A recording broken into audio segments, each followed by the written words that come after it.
I still remember the sound. It wasn't like in the movies, you know? It was muffled, a wet sound, followed by a silence that seemed to suck all the air out of the room. Marcus fell to his knees first, looking at me with those eyes that always judged me. But for the first time, there was something different in them. Surprise, as if after everything, he never expected me to be capable. The knife in my hand dripped, marking the floor with small drops that seemed to count the seconds. 1, 2, 3, until he collapsed completely. My own brother, my tormentor, my blood. And in that moment, I felt nothing but a terrible relief. My name is Derek. I'm 19 now. The park bench where I'm sitting is just a few blocks from where it all happened, but it feels like another world. People pass by, living their normal lives, not knowing who I am or what I did. Some might have read about it in the newspapers or seen it on local news. Teenager stabs older brother to death. The sensationalist details that came after, the speculation, the lies, none of that matters. I spent 2.5 years in juvenile detention for what I did to Marcus. Voluntary manslaughter with mitigating circumstances is what they decided. It could have been 7 years, but my lawyer managed to prove some of the hell I lived through. Only some, because certain things are impossible to explain, impossible to make someone completely understand. I've been free for 6 months. I'm trying to rebuild something that resembles a normal life. But how do you build normality after killing your own brother? How do you explain to people that despite what you did, you're not a monster? Or maybe I am. Maybe I've become exactly what I feared most. What would you do if the person who was supposed to protect you became your worst enemy? And if the only person who understood your pain decided to join your tormentor? I'm ready to tell everything now, not to justify myself, but so that maybe someone will understand how a normal kid can reach a point of no return. People judge quickly when they hear killer, but I ask that you listen to my story until the end before deciding who I am.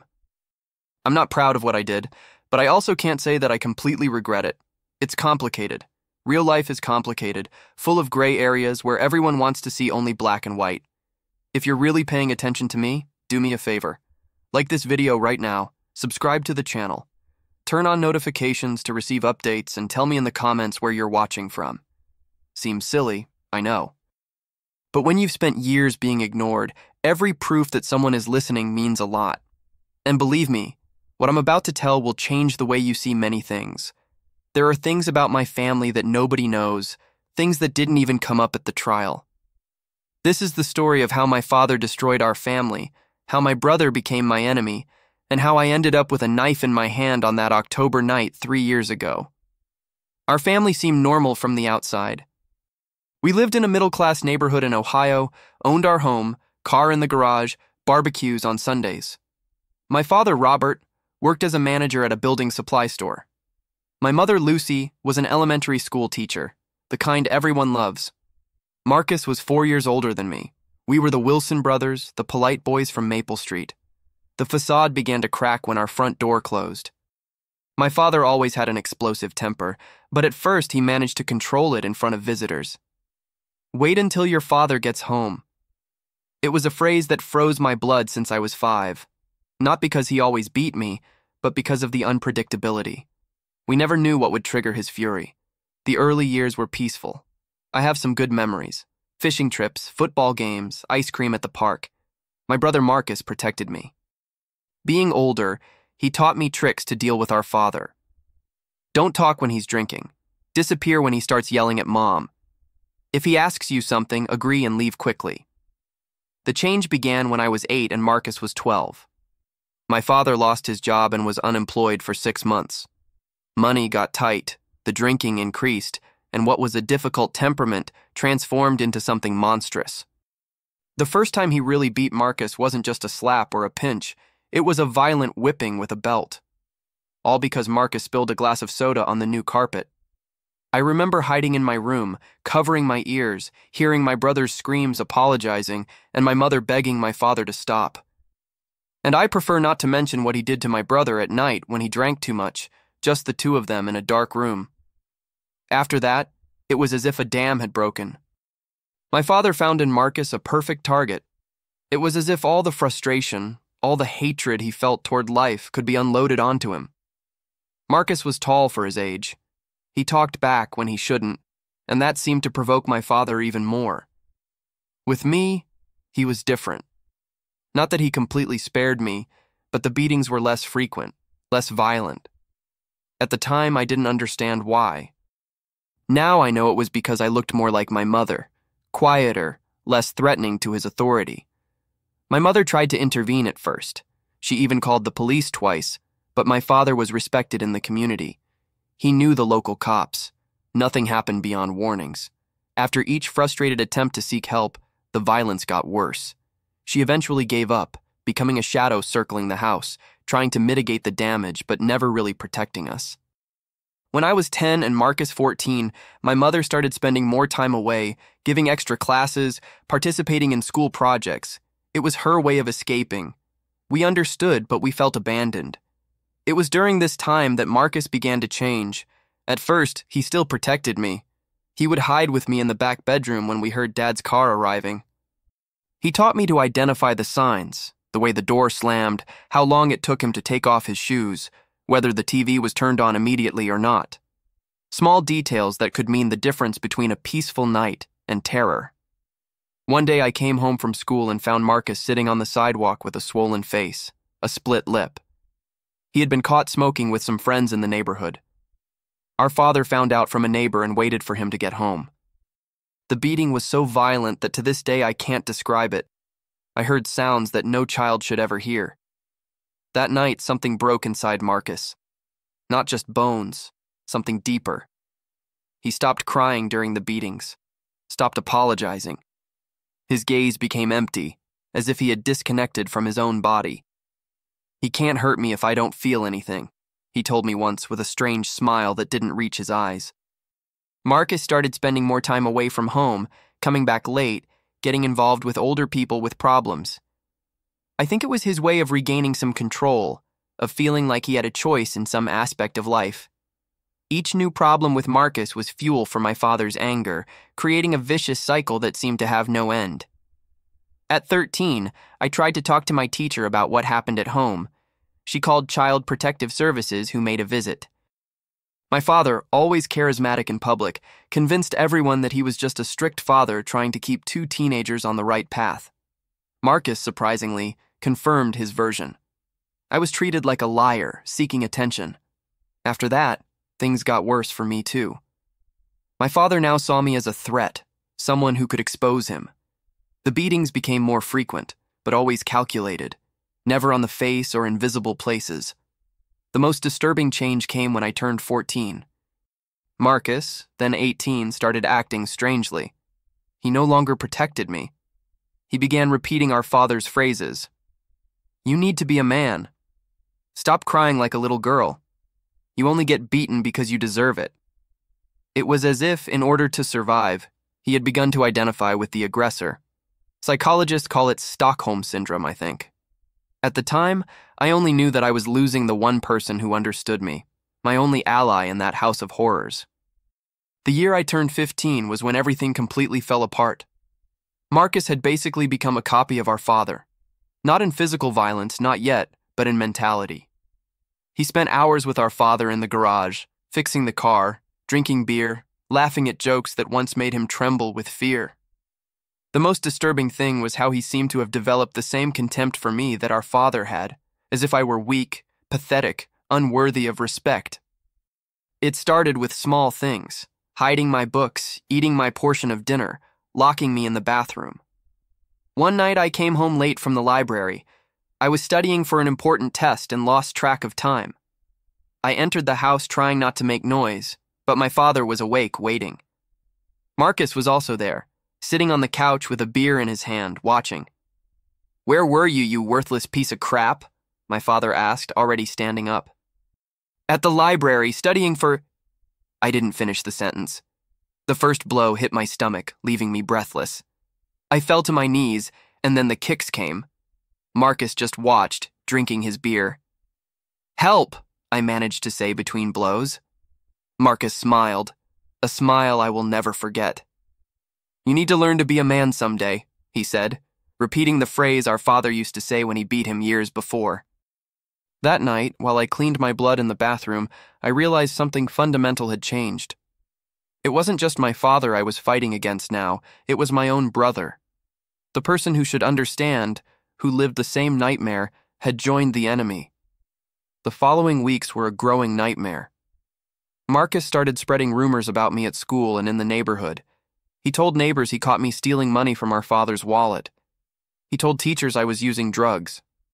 To the few friends I had, he said he caught me looking through a visiting cousin's underwear drawer. I didn't understand why he was doing this. It was as if he needed to destroy me to feel better, as if my existence was a constant reminder of what he had suffered, of how much he had bent and transformed himself to survive. I tried to confront him once when we were alone at home. "Why are you doing this to me? We suffered the same things, Marcus. I know what he did to you." He pushed me against the wall so hard that I hit my head. His eyes had that same empty look as always, but there was something new there. Pleasure. "You don't know anything," he hissed. "You were always the protected one, the favorite. I took the worst for years to keep you safe. And how do you thank me? By being weak, whimpering, threatening to tell others." "I just wanted help," I replied, feeling tears in my eyes. "Help?" He laughed. "Nobody is going to help us ever. The only way to survive is to become stronger than him, and you never will be." From that day on, Marcus began to actively participate in the abuse, not just watching, but suggesting punishments, inventing reasons for me to be punished. It was as if he had found an outlet for all the accumulated hatred, and that outlet was me. Things got worse when my mother finally abandoned us. She simply couldn't take it anymore and left one morning, leaving only a note saying she loved us but couldn't live like this anymore. For me, it was devastating. For Marcus, it was the final confirmation that the world was a cruel place where only the strong survived. With my mother out of the equation, there was no one left to mitigate the situation. The beatings became more frequent and intense. My father seemed to channel all the anger of abandonment into me, while Marcus gained more and more privileges for being his new ally. One day I came home from school and found my room completely ransacked, my notebooks torn, clothes thrown on the floor, and worst of all, my diary, where I wrote everything that happened, open on the bed. Marcus was sitting next to it, reading it with a smile on his face. "Interesting reading, man," he said, waving the diary. "I bet Dad would love to see how you describe him here. Monster, abuser, demon. Those are strong words." "Give that back," I asked, trembling with anger and fear. "Or what?" He laughed. "Who are you going to cry to? Mom's gone. Nobody cares about you." I lunged to grab the diary, but he was bigger and stronger. He pushed me away easily and put the diary in his pocket. "This is now my life insurance," he said. "If you try anything against me or Dad, everyone will know what you really think, what you plan to do." I didn't understand at the time what he meant by "what you plan to do," but I soon found out. Marcus had added pages to my diary, pages written in an imitation of my handwriting, detailing plans of how I intended to kill my father while he slept, how I stalked girls at school, how I stole things from stores. He had created a distorted and sick version of me and now threatened to make this version public if I didn't do exactly what he wanted. The following months were a particular hell. Marcus forced me to do his chores, humiliated me constantly, and occasionally left fake pages from my diary in places where people might find them as if by accident. Gradually, I lost what remained of my friends. Teachers began to look at me with suspicion. Neighbors crossed the street when they saw me. Marcus had managed to completely isolate me, to transform me into the monster he himself had become. The worst moment came when he accidentally dropped one of the fake pages near our father. In it was written how I planned to slowly poison him, putting small amounts of cleaning products in his food. My father, already paranoid by nature, immediately believed it. The beating I took that night was different from all the previous ones. It wasn't just violence, it was an attempt at elimination. My father really wanted to kill me, I'm sure. He only stopped because Marcus intervened, not to protect me, but to prolong my suffering. "It's not worth going to jail because of him, Dad," he said, holding my father's arm, which was wielding a broken piece of wood from a broom handle. "He's not worth it. Let's just make sure he never thinks about doing something like this again." The solution they found was to lock me in the basement for 3 days without food, only enough water not to die from dehydration. 3 days in the dark, hearing the two of them talking and laughing upstairs as if I didn't exist, as if I were just a problematic pet, temporarily isolated. When they finally let me out, something inside me had changed. Fear was giving way to a cold and calculating hatred. Not the kind of explosive hatred of my father, but something deeper, more silent. I began to understand that there was no way out as long as I continued to be the perfect victim. I started avoiding the house as much as possible. I woke up before them and left. I only returned when I was sure they were asleep. At school, I began training in the weight room after classes, not to get strong like Marcus, but to better withstand the blows, to resist longer. Marcus noticed the change in me. He saw that I no longer cried, that I no longer begged. This seemed to deeply bother him, as if my silent resistance were a challenge to the new order he had established. That's when he decided that defaming my reputation wasn't enough. He started planting evidence in my backpack. Small objects stolen from neighbors' houses, disturbing photos taken from the internet, a knife he swore he found under my mattress. It was clear what he wanted, to completely destroy me, to transform me into the monster he said I was. Perhaps in some sick way he needed to justify his own betrayal, his own transformation. If I really were the monster he painted me to be, then his alliance with our father would be justified. The situation culminated one night when our father wasn't home. Marcus confronted me in the kitchen, drunker than normal. He was holding my diary, the real and the fake, mixed in such a way that it was impossible to distinguish what I had written and what he had fabricated. "You know, little brother," he said, swaying slightly, "I've been thinking. It's time to show this to more people, maybe the police. What do you think?" "You wrote that," I said. "No," I replied, keeping my voice calm, even feeling my heart racing. "You wrote that. And who will believe you?" He laughed. The strange, troubled kid who everyone knows is disturbed, or me, the exemplary son who works, studies, helps Dad. He was right, and we both knew it. He had carefully built his reputation, at the same time that he destroyed mine. It was his word against mine, and his had much more weight. "Why?" I asked, feeling something break inside me. "Why do all this? I'm your brother. I loved you. I admired you." That's when I saw something I had never seen before on his face. A hesitation, a flash of genuine pain. For a fleeting moment, the old Marcus, the one who protected me, seemed to return. "You'll never understand," he said, his voice suddenly tired. "What he did to me. What really happened when you weren't looking." He stopped as if he had said too much. "Then tell me," I insisted, seeing an opening, a chance for reconnection. "We can face him together like before." Marcus looked at me for a long moment, and for a second, I thought I had reached something in him. Then, like a mask falling back into place, his face hardened. "It's too late for that," he said coldly. "You chose your side when you tried to expose us, when you almost ruined everything." He turned to leave, taking my diary with him, taking the last chance to clear my name. "Tomorrow I'm going to show this to the police," he said over his shoulder. "Maybe finally you'll learn your lesson when you're in a reform school, or maybe in a psychiatric clinic." That's when something inside me simply snapped. Everything happened too fast. Marcus had his back to me, heading for the kitchen door with my diary in hand, the document that contained both my salvation and my condemnation. 1 second, I was standing there, paralyzed. The next, I had grabbed the kitchen knife that was in the sink. It wasn't a planned movement. I hadn't thought about the consequences, the aftermath. It was pure instinct, pure survival, like a cornered animal that finally decides to attack the predator. "Marcus," I called, my voice surprisingly firm.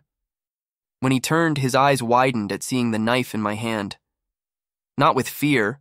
Marcus rarely showed fear, but with surprise, as if he had never really considered me capable of reacting. "What do you think you're going to do with that?" he asked, a sneer beginning to form at the corner of his mouth. "Threaten me? You don't have the guts." I took a step forward. He didn't back down. That was Marcus, always confident, always certain that he was in control. "Give me back my diary," I asked one last time. He laughed, that laugh that had become the soundtrack of my nightmares. "Or what? You'll stab me, your own brother?" He waved the diary in front of me, taunting. "This will only prove that everything I wrote about you is true." That's when he made his final mistake. He opened the diary and began to read aloud. Sometimes I think about how easy it would be to end it all. Wait until he sleeps and just finish it. No one would miss him. Maybe it would be a favor to the world. I recognized the words. They weren't mine. They were his, written to incriminate me. Hearing those words in his voice, seeing the pleasure he felt in destroying me, was like something breaking inside me. I lunged forward. He reacted too late, surprised by my sudden boldness. The knife went in with an ease I never imagined. It wasn't like in the movies with blood splashing everywhere. It was quiet, almost anticlimactic. Marcus looked down at the knife in his abdomen, then at me, with an expression of disbelief, as if, after years of terrorizing me, he had never really considered that I might strike back. "You," he began, but his voice failed. I didn't feel anything at the moment. Not satisfaction, not horror, not regret. It was as if I were watching everything happen to someone else. Marcus took a step back, stumbled, fell to his knees. The diary slipped from his hands. He tried to press on the wound, but the blood kept flowing, running between his fingers. His eyes never left mine, not with hatred, but with something resembling recognition. "You're just like him." Those were his last words before he completely collapsed. I stood there motionless, looking at my brother's body, the knife still in my hand. It was as if time had stopped. The seconds dragged on like hours. Somewhere in my mind, a voice said that I should run, call an ambulance, do something, but my body wasn't responding. I don't know how long I stood there before hearing the front door opening. My father coming home earlier than expected, his heavy footsteps echoing through the hallway. Then the scream, a scream I had never heard before, not of anger but of genuine pain. "What have you done?" He ran to Marcus, knelt beside the body, tried to feel his pulse, his breathing. It was too late. I think we both knew that. When he looked at me, I saw something in his eyes I had never seen before. Fear. Not of me, but of what had happened. Of what would happen now. For a bizarre second, we were just father and son in the face of a tragedy. He picked up the phone, called emergency services. His voice trembled as he gave the address, as he described what he had found. He didn't mention the knife in my hand, the blood on my clothes. He just said his son was injured, that he needed urgent help. After hanging up, he turned to me. "What happened here?" he asked, his voice strangely calm. "He was going to destroy me," I replied, the words coming out mechanical, distant. "He wrote things in my diary, things I never said. He was going to show it to the police. They would believe him." My father looked at the diary fallen on the floor, then at Marcus, then at me. I saw something pass through his eyes. Understanding? Guilt? I can't say. "Drop the knife," he said. Finally, I obeyed, letting it fall with a metallic thud on the kitchen floor. "Go clean yourself up," he ordered now. I went to the bathroom in a trance, washed my hands, changed my blood-stained shirt, returned to the kitchen, and found my father sitting on the floor, holding Marcus's body, rocking back and forth as if he were a sleeping child. "Why?" he asked without looking at me. "Why did it come to this between you two?" I didn't answer. There was no simple answer. We were all guilty, each in our own way. Him for having started it all, Marcus for having become part of the problem, me for having ended it in the worst possible way. The sirens began to wail in the distance. My father gently placed Marcus's body on the floor and stood up. For the first time in my life, he looked old, defeated. "What do you want to do?" he asked me, surprising me. I don't understand. We can say it was self-defense, that he attacked you, that you defended yourself. I blinked, confused. But that's not what happened. It doesn't matter what happened, he said, running his hand over his face. What matters is what we're going to say happened. I realized then what he was doing. He wasn't protecting me, he was protecting himself. If the truth about our family came out, if people knew what happened inside those walls, he would be condemned too. I didn't answer, finding a sudden clarity. I'm going to tell the truth. All of it. He moved toward me, the old instinct to intimidate me returning, but he stopped. Marcus's eyes, still open, seemed to be watching us. When the police and ambulance arrived, I told everything about the years of abuse, about how Marcus had changed, about the lies, the traps, about how I had finally broken that night. I showed the scars on my body, the cigarette burn marks on my back. I handed over the diary, showing the pages I had really written and Marcus's forgeries. My father denied everything, of course. He said I was mentally unstable, that I had invented everything to justify killing my brother, but there was too much evidence now. Neighbors who finally admitted they had heard the screams for years, teachers who noticed the bruises, even some of Marcus's friends who confirmed he had boasted about teaching me to be a man. I was detained, of course. I was 16 and had killed my brother. The context didn't matter. The circumstances didn't matter. The system works that way. The months that followed were a whirlwind of testimonies, hearings, psychological evaluations. My father was investigated too, ended up being charged with child abuse and neglect. He lost everything, his job, his reputation, eventually even the house, which he had to sell to pay lawyers. At the trial, the prosecutor tried to paint me as a calculating psychopath who had planned to kill his brother out of jealousy. My attorney, a public defender who really cared about the case, presented all the evidence of abuse, the medical reports of old injuries, the testimonies of neighbors and teachers. The jury was divided. On one hand, I had confessed to the crime. I never denied having stabbed Marcus. On the other, the circumstances were so extreme that it was hard not to feel some sympathy. In the end, the judge opted to send me to a juvenile detention center with review after 2 years. The most surreal part of it all was when I encountered my father in the courthouse hallway after the sentencing. He was handcuffed, waiting for his own hearing. You destroyed this family, he told me, his eyes red with anger or perhaps tears. You started all of this, I replied without emotion. We were just kids. That was the last time I saw him. I found out later that he got 6 years in prison, but I don't know if he served the full sentence. I don't care to know. The 2 years in juvenile detention were strange. For the first time in my life, I had routine, clear rules, predictable consequences. There was violence, of course. It's impossible to lock up dozens of troubled teenagers together without something happening. But it was different from the violence at home. It wasn't personal. It didn't come from someone who was supposed to love me. I had sessions with psychologists, participated in therapy groups. At first, I didn't talk much. What could I say? That I killed my brother, and sometimes I still dream about the moment, waking up without knowing whether I feel remorse or relief. Gradually, I began to better understand what had happened to Marcus. One of the psychologists explained about trauma bonding, how victims of prolonged abuse sometimes identify with the abuser as a survival mechanism. How for Marcus, it was easier to join my father than to continue fighting against him.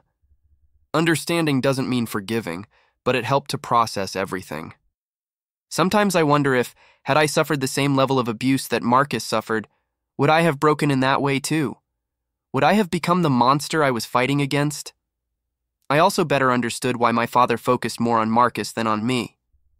The psychologist called this the family scapegoat. How in abusive systems often one child is selected to receive most of the abuse, while others are partially spared. Marcus was chosen, perhaps for being the oldest, perhaps for resembling our father more, perhaps simply by chance. Knowledge doesn't erase what I did, but it helps carry the weight. It helps me not see myself just as a killer, but as someone who was shaped by circumstances beyond my control, and who, in a moment of extreme desperation, did something terrible. My mother reappeared during my second year of detention. She had found another man. She was living in another city, trying to rebuild her life. She asked for forgiveness for having abandoned us. She said she should have fought harder, should have taken us away from that house. "Why did you never report him?" I asked during one of the visits. "Why did you let it get to that point?" She cried, of course, said she was afraid, that my father had threatened to take us away from her if she tried anything, that she had nowhere to go. The usual excuses. Maybe it's true. Maybe she really didn't have options. Or maybe she just wasn't strong enough to protect us. The truth is that I understand her now more than before. I know what it's like to feel powerless, trapped in a situation that seems to have no way out. The difference is that when I finally reacted, I didn't run away like her. It was with violence. When I turned 18, there was a reevaluation of my case. My behavior in the detention center had been exemplary. The psychological reports were favorable. The judge decided to release me on probation with the obligation to continue therapy. I walked out into a world I no longer recognized. My childhood home had been sold. My father was in prison. My mother was living with her new partner in another city. Marcus was dead by my own hands. It was as if that whole life had happened to someone else, as if I had woken up from a nightmare, only to discover that the nightmare was real, and its consequences would follow me forever. During my time in the detention center, the hardest part wasn't the physical restrictions or the loss of freedom. It was facing what I had done. Every night before sleeping, Marcus's face would appear, not with anger or fear, but with that last expression of recognition, as if he had finally seen something in me that had always been there. The other young people in the center had different stories. Some were there for theft, others for drugs, some for street fights. When they found out that I had killed my own brother, the reaction was always the same. A mix of fascination and fear, as if I were a different dangerous species. I didn't tell the whole story to just anyone, only to Miguel, my roommate during the last year there, a guy who was locked up for having set fire to his stepfather's house after years of abuse. He understood. He didn't judge me. Sometimes the most broken people are the ones who best understand us. "Do you think what you did was wrong?" he asked me one night when everyone was already asleep. "I know it was," I replied automatically. "That's not what I asked," he insisted. "I asked if you think it was wrong." I thought for a long time before answering. "I don't know. I know killing is wrong. I know I took my brother's life, but at that moment, there didn't seem to be another option." "That's why we're here," he said, looking at the ceiling. "Not because we're bad, but because the world cornered us until the only way out seemed to be through violence." That conversation stayed with me.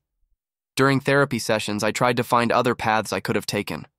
I could have run away like my mother. I could have sought help elsewhere. I could have held on until I turned 18 and then legally escaped. But the truth is that when you live under constant terror for years, your horizon contracts. You don't think about long-term options, about elaborate plans. You think only about surviving the day, the hour, the minute. The center had a small but decent library. I read a lot during those 2 years: psychology, philosophy, history, trying to understand not just what had happened to me, but the larger pattern. How violence passes from generation to generation like an accursed inheritance. How people who were victims can become perpetrators. My father was probably also abused as a child.